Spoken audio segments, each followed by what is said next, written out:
My mother's hand on my arm felt like a warning. Not the soft kind, not a let's go honey it's getting late squeeze. This was the grip she used when I was 7 and stepped too close to the edge of the overpass railing on a field trip. The grip that meant, danger right now no questions. We need to leave, she said against my ear. The party noise swallowed her words from every direction.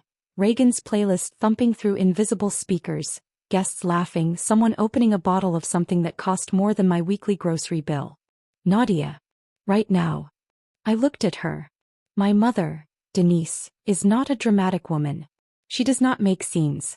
She has spent 61 years making herself the least inconvenient person in any room. So the look on her face, the white-edged, slightly breathless look, made my stomach drop before I even knew why. Mom. What happened? She shook her head. Glanced toward the kitchen where my brother Regan was holding court beside a marble island that probably cost more than my car. Not here, she said. Please. I set my champagne glass down on the nearest surface. I followed her. It wasn't until we were in her Civic, doors closed, the party noise gone to a muffled thud, that she turned to look at me. Her hands were shaking. She had them pressed flat against her thighs like she was trying to stop them. You didn't actually see it, did you? She said. See what? She closed her eyes. The deed, she said. Regan framed it. It's hanging in the hallway by the guest bathroom. I saw it when I was looking for the powder room. She opened her eyes. Nadia. Your name isn't on it. My name is Nadia Osei. I am 31 years old. I work as a commercial loan underwriter at a mid-sized bank in Cincinnati, which means I spend my days looking at financial documents and identifying exactly where the numbers stop telling the truth. I am good at it. It took me 4 years of overnight shifts and weekend study to get the certification, and another 3 years of junior positions before I landed a desk where my opinion about a $2.4 million construction loan actually mattered. I tell you this because what happened at my brother's housewarming party on a Saturday in October is something I should have seen coming. The evidence was always there. I just wasn't looking at my own family the way I look at a loan file. Before I tell you what my mother said in that car, I want to ask you something. Has someone in your family ever made a major financial decision and left you out of it entirely? Not by accident but on purpose? Drop it in the comments. I'm reading every single one. The house itself is on a cul-de-sac in Madeira, a suburb east of Cincinnati where the lots are large and the neighbors wave from riding mowers. 4 bedrooms, 3.5 baths, a kitchen with waterfall countertops and a range hood that cost more than some people's monthly rent. Regan had been talking about buying a house for 2 years. He'd finally done it in September and the housewarming was his victory lap. I'd driven the 22 minutes from my apartment in Norwood with a bottle of wine I couldn't really afford and genuine happiness for him. That was the part that stung most later. I had been genuinely happy. The party was maybe 60 people. Regan's colleagues from the construction firm. His girlfriend Portia and her friends. Some neighbors. Our Aunt Beverly. Our mother, Denise. Me. Regan had given me the tour when I arrived. Kitchen. Living room. Back deck with string lights and a fire pit. He'd been slightly too casual about everything, gesturing at the fixtures the way people do when they've rehearsed nonchalance. I'd admired the built-ins in the living room and meant it. I'd complimented the mudroom which had radiant heated floors, and laughed when he said yeah, I know with a grin that didn't quite reach his eyes. The hallway by the guest bathroom I hadn't seen. I'd had no reason to go that direction. My mother had. She was still pressing her hands against her thighs in the Civic when she explained what she'd seen. Frame. Dark walnut, glass-fronted, maybe 11 by 14 inches. Hung on the wall like a piece of art. Inside it, a deed. A warranty deed for the property at 4412 Wendell Court, Madeira, Ohio. Recorded September 14th. His name and Portia's, she said. Joint tenants. That's all. I was quiet for a moment. Mom. What does that have to do with me? She turned to look at me fully then. The street light through the windshield put a line of yellow across her cheekbone. The down payment, she said. Nadia. Where do you think it came from? The cold started at the back of my neck. What are you saying? She pressed her lips together. Your father's life insurance. When he died in 2019, the policy paid out $180,000. I put $90,000 in a joint account for you and $90,000 in a joint account for Regan. His portion was for a house or school or whatever he needed. Yours was the same. She paused. Last December he told me he needed to borrow $75,000 temporarily.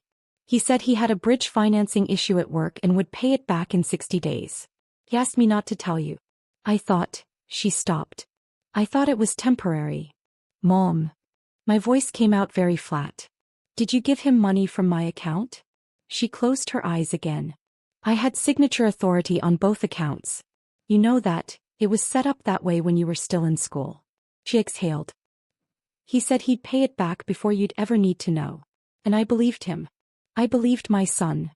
The number arranged itself in my head without my permission. $75,000. My father's life insurance. My portion. Gone since December. Used as a down payment on a house with waterfall countertops and a range hood and a deed framed in the hallway like a trophy, with my name nowhere on it. Regan had borrowed my inheritance to buy himself a house. And then he'd hung the evidence on his wall. I didn't scream. I didn't cry in the car. I said, okay, in a voice I didn't recognize, and I sat there for 43 seconds. I know because I watched the clock on the dashboard, and then I said, I need to see the account statements. Nadia. Mom. I need to see them. Tonight if possible. Do you have access on your phone? She did. She handed me the phone with the banking app already open, and I scrolled through 12 months of a joint account I hadn't looked at since I was 25 because I trusted my family and I trusted that $90,000 was sitting there accruing interest until I needed it.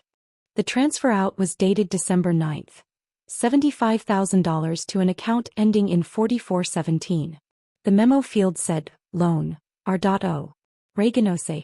The account balance after the transfer, $14,880. I handed the phone back to my mother. Do you have anything in writing? I asked. A text, an email, anything where he said he'd pay it back? She nodded slowly. He sent me a voice memo. And there are texts. Forward everything to me right now. All of it. He did it while I sat there. I felt the messages arrive on my phone one by one. I didn't open them yet. I needed to be somewhere else before I did that. Mom, I said. Why didn't you tell me? The silence that followed was the kind that has texture. I could hear her breathing. I could hear the party faintly from inside the house. Regan's playlist, Regan's guests, Regan's house, Regan's deed in a walnut frame. Because I was ashamed, she said finally.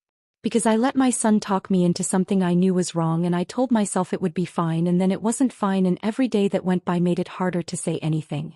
Her voice cracked once, cleanly, then steadied. And because I didn't know how to look you in the face and tell you that I helped him take from you. I sat with that for a moment. My mother is not a villain in this story.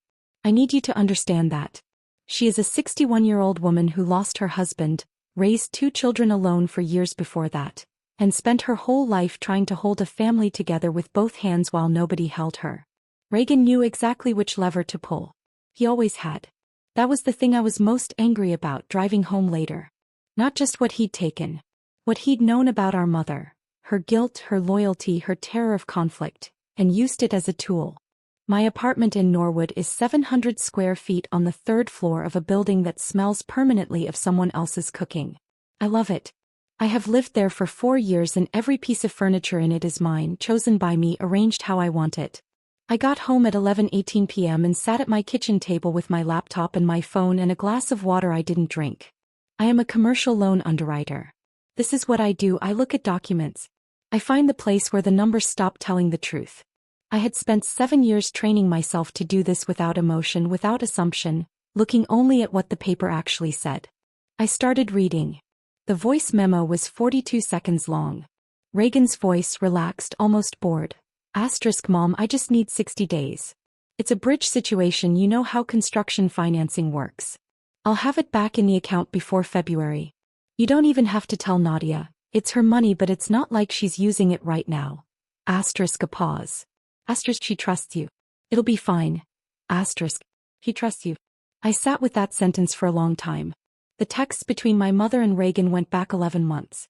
I read every one. December. Asterisk, the transfer went through. Thank you, Mom. I'll have it back by February, I promise. Asterisk. February. Asterisk, things are a little tight right now. Give me another 60 days. Asterisk. April. Asterisk Mom, I can't talk about this right now. The closing is next week and I'm underwater with the financing. After closing I'll sort everything out. Asterisk. September 14th. The day the deed recorded. Asterisk we got the keys. Come see the house next weekend Mom, it's incredible. I couldn't have done it without you. Asterisk. He never mentioned repayment again. My coworker Fatima sits 2 desks from mine. She handles commercial real estate transactions. I have consulted her on deals before. She has a way of reading title chains that I've always found useful. I texted her at 12:06 a.m. which I knew was too late but did anyway. Asterisk can I ask you something about a deed situation? Family thing. Not urgent but I need a second set of eyes. Asterisk. She replied at 12:11. Asterisk oh no. Yes. Call me tomorrow. Asterisk. Fatima met me for coffee at a place on Montgomery Road at 9 a.m. Sunday. I brought the account statements I'd screenshotted, the voice memo transcript I'd typed out, and the text chain my mother had forwarded. I laid them on the table in order. She read everything. She didn't say anything until she'd finished. Okay, she said. So what do you want to do? I want to know what my options are. She wrapped both hands around her coffee mug. You have a few. The cleanest is a promissory note. You document the debt formally, he signs acknowledging what he owes, and you have a repayment schedule with interest. That requires his cooperation. He doesn't know I know yet. Good. Keep it that way for now. She tapped the text chain. This is an acknowledgement of the debt in writing. He told your mom he'd pay it back multiple times. That's a paper trail. If he refuses to cooperate, you have grounds for a civil claim. The voice memo is particularly good. It's her money is an admission. What about the house? She was quiet for a moment. The house is titled in his name and Portia's. You don't have a claim on the house itself. The money was transferred from your mom's account, which she had authority over. Your claim is against Regan personally for the debt. She looked up. But there's something else you could do. Tell me. Joint tenancy with right of survivorship. That's how their deed reads. That means Portia has equal ownership. If you file a civil claim and get a judgment, you could potentially lien the property. She paused. That would make selling or refinancing very complicated for him. I looked at the table.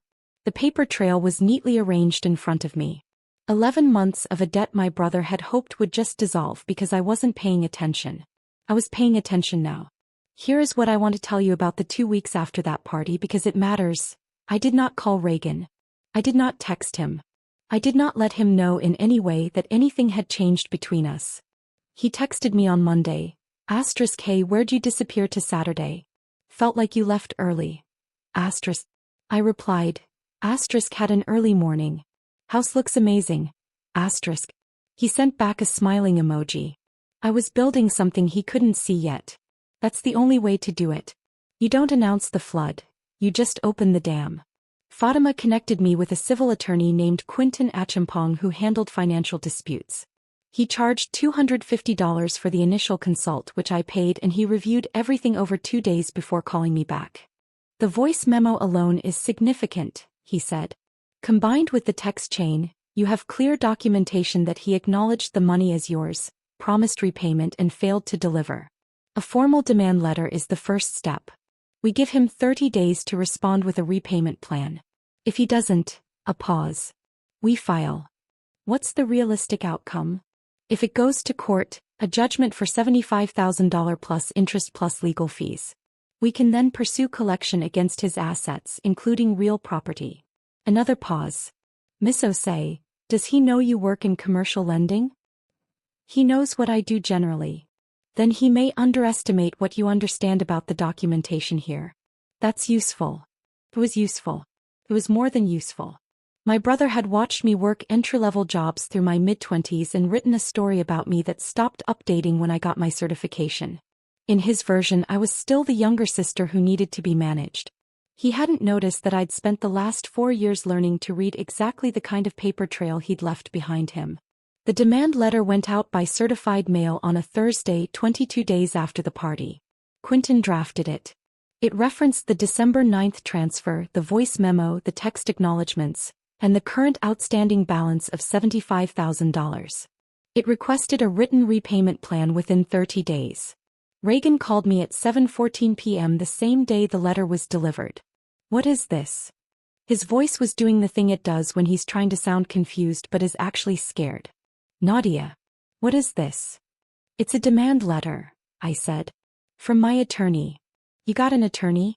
Over a family loan. Over $75,000 that you took from my inheritance without my knowledge and used as a down payment on a house that has your name on it. Silence. I told Mom I'd pay it back. You told her in December.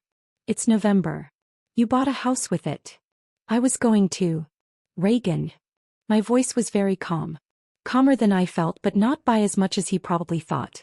I have the voice memo. I have every text. I have the bank records. You have 30 days to respond with a repayment plan. If you don't, we file and pursue a judgment.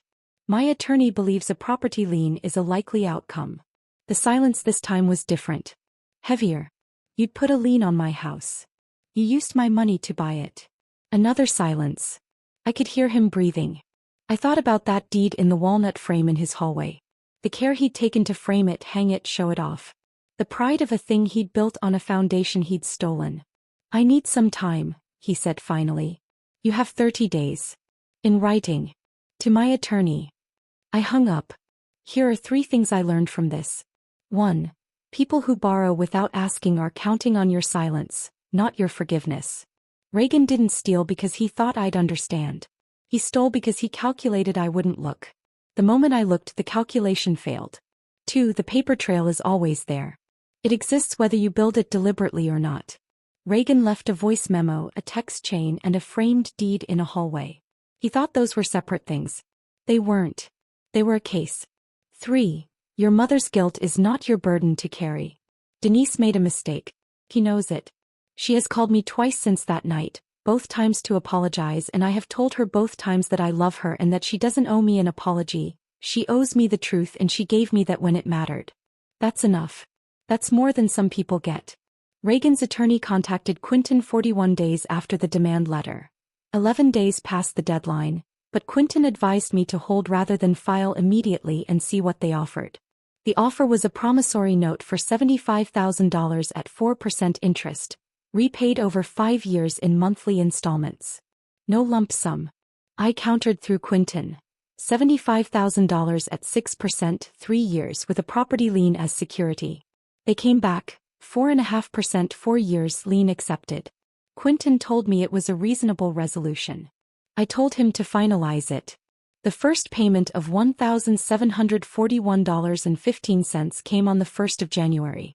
It arrived as a direct deposit to the account that now had only my name on it. I'd had my name removed from the joint account with my mother in November kindly and opened my own.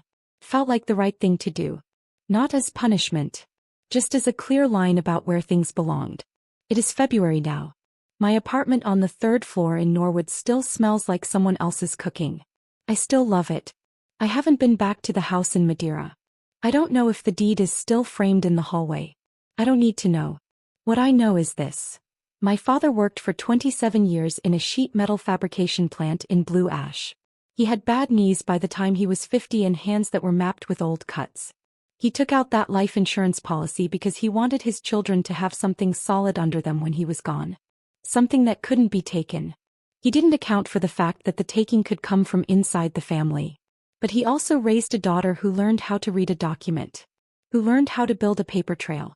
Who learned that staying calm is not the same as staying quiet. I think he would have been okay with how this ended. Have you ever discovered that someone in your family quietly took something that belonged to you, and had to decide what to do about it? Tell me in the comments. I'm Nadia. And I know how to read a loan file.